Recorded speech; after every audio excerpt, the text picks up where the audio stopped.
warahmatullahi wabarakatuh teman-teman semua.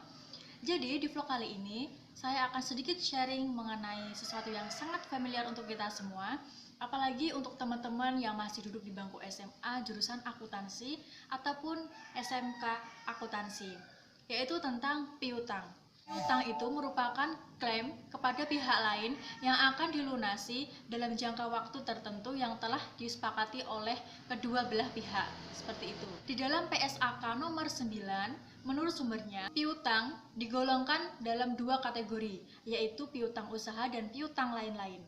Di dalam piutang usaha, yaitu meliputi piutang yang timbul dalam penjualan produk atau penyerahan jasa.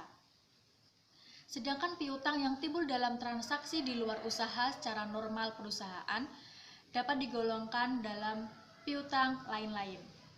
Kemudian di dalam penyajian piutang itu ada beberapa cara untuk mengetahui jumlah kerugian piutang. Nah, apa saja? Yang pertama itu ada menghitung besarnya kerugian piutang. Nah, itu ada dua metode. Yang pertama, total penjualan. Pada cara ini, total penjualan, maka cadangan ditaksirkan sekian persen dari penjualan. Yang kedua, ada penjualan secara kredit. Nah, pada cara ini, cadangan dihitung dalam sekian persen dari penjualan kredit. Yang ketiga, penjualan kredit bersih. Pada cara ini, cadangan dihitung sekian persen dari penjualan kredit bersih. Penjualan kredit setelah dikurangi retur penjualan dan potongan penjualan. Dalam metode cadangan yang kedua, ada kerugian piutang dihitung di atas saldo piutang. Pada cara ini, terdapat 3 cara yang bisa dilakukan. Yang pertama, jumlah cadangan dinaikkan sampai persentase tertentu. Yang kedua, jumlah cadangan ditambahkan persentase yang ditentukan.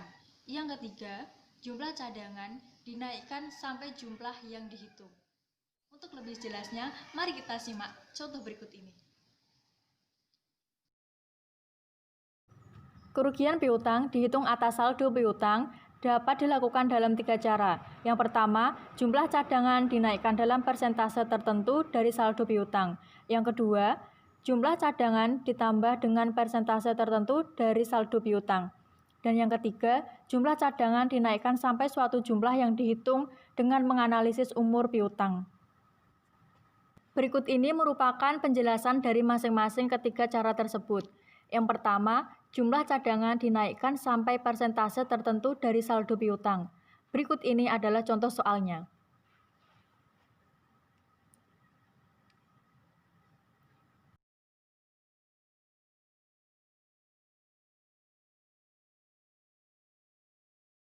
Penyelesaiannya, 1% dikalikan 180 juta rupiah sama dengan 1.800.000 dikurangi saldo tahun lalu 400.000.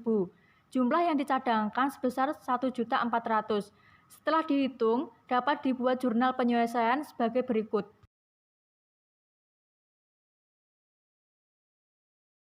Kemudian cara yang kedua, jumlah cadangan ditambah dengan persentase tertentu dari saldo piutang. Contoh kasus soal sama seperti sebelumnya. Maka dihitung 1% dikali 180 juta sama dengan 1.800.000. Kemudian langsung dijurnal sebagai berikut. Kerugian piutang debit 1.800.000 pada cadangan kerugian piutang 1.800.000. Kemudian cara yang ketiga, jumlah cadangan dinaikkan sampai suatu jumlah yang dihitung dengan menganalisis umur piutang. Contoh soal sebagai berikut. Saldo piutang UD Barito pada tanggal 31 Desember 2015 sebesar Rp121.750.000. 31 Desember 2015 sebelum penyesuaian saldo cadangan kerugian piutang 3.750.000, cadangan kerugian piutang dalam neraca per 31 Desember 2015 ditentukan dengan analisis umur piutang. Yang pertama diminta hitung saldo cadangan kerugian piutang sesudah penyesuaian 31 Desember 2015 yang sebaiknya dicantumkan. Yang kedua, Sajikan rekening piutang dalam neraca per 31 Desember 2015. Yang ketiga, sajikan jurnal penyesuaian pada tanggal 31 Desember 2015. Diselesaikan sebagai berikut. Yang pertama, perhitungan saldo cadangan kerugian piutang dengan menganalisis umur piutang. Jumlah taksiran kerugian sama dengan jumlah piutang dikalikan kemungkinan tak tertagih. Piutang usaha akan dicantumkan sebagai berikut ini.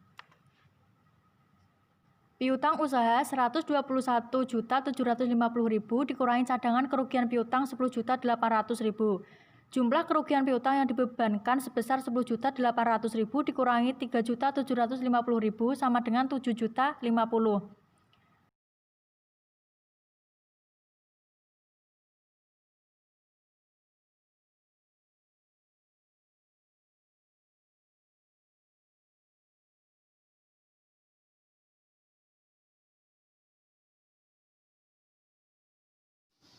Nah, jadi seperti itu perhitungan mengenai piutang. Oke teman-teman, sampai di sini dulu vlog kali ini. Semoga bermanfaat bagi kita semua dan jangan lupa like, komen, dan subscribe. Wassalamualaikum warahmatullahi wabarakatuh.